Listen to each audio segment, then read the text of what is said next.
I understand that you love your grandchildren. Love them to death. I'm glad you do. But you're the grandparent. Right. You're not the parent. Okay, the No, difference... wait a minute. That was halfway through a sentence. I'm sorry. You're the grandparent, not the parent, which means it's none of your business.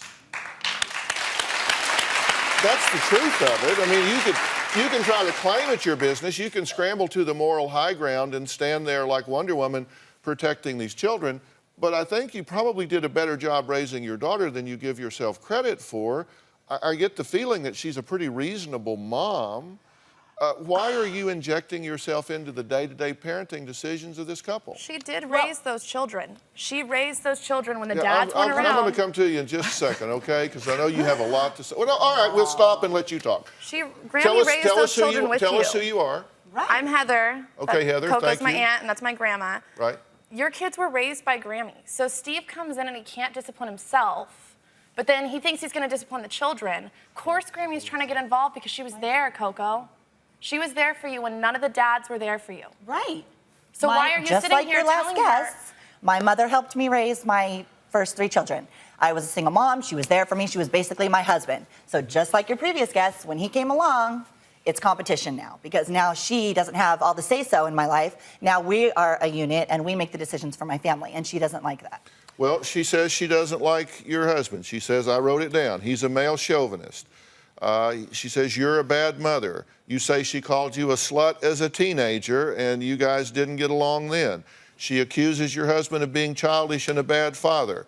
She accuses him of being an alcoholic. I mean, all that true? That's all true. That's all true. He's an alcoholic and a bad father, and he's childish and a male chauvinist. And he plays video games hours and hours and hours at a time. Okay, first of Star all... Wars. First Star of all... Wars. Who I does haven't that? played that game No. in years. First of all, he hasn't played video games in years. Since Liam's been born, he has not played one online video game since Liam's been born. I don't care what you believe. I really don't care what you believe, because this is my family. Did you refuse to see the baby Liam for 3 months because you were mad because he chose to stay at the hospital with her in delivery instead of going home to supervise the 16-year-old Mason?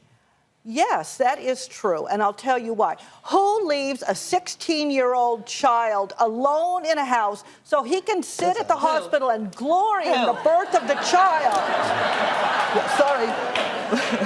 He's almost an adult. He is sick. He's 17 now. He's 17 Well, no, now. I was just you said who leaves a 16-year-old child at home alone while he's with his wife in delivery? No, it was 9 o'clock at No, night. It the was not child was overnight. already born, Dr. Phil. Yeah, a few hours old, The Mom. baby had been born in the morning. I had to go to work. I call up, the twins are with their other aunt. I said, who is going to stay with Mason tonight? And he said, not me. I'm staying at the hospital tonight with the baby. And I said, well, what about Mason? Who's going to stay with Mason? Can I He's explain? 16.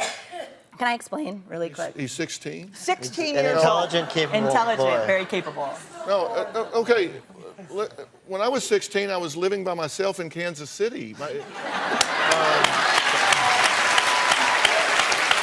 I'm serious. I'm serious. My parents moved to Texas, and I was living in Kansas City I had an apartment. I mean, when I was 16, I think I could make it overnight. You are creating what you fear, because what you're doing is alienating yourself from these children and their parents, because like it or not, they have the ability to wall you off. How do I deal with it when I'm not happy with what I'm seeing and how I'm seeing? I helped raise those children. I had them every single day. I took care of them. You might take a deep breath here and see how this unfolds, because I don't want you to be out of those kids' lives, and that's what you're setting up for yourself. No, I don't want that. Do you have a story or a question for me? Click the link in the description and tell me what in the world is going on.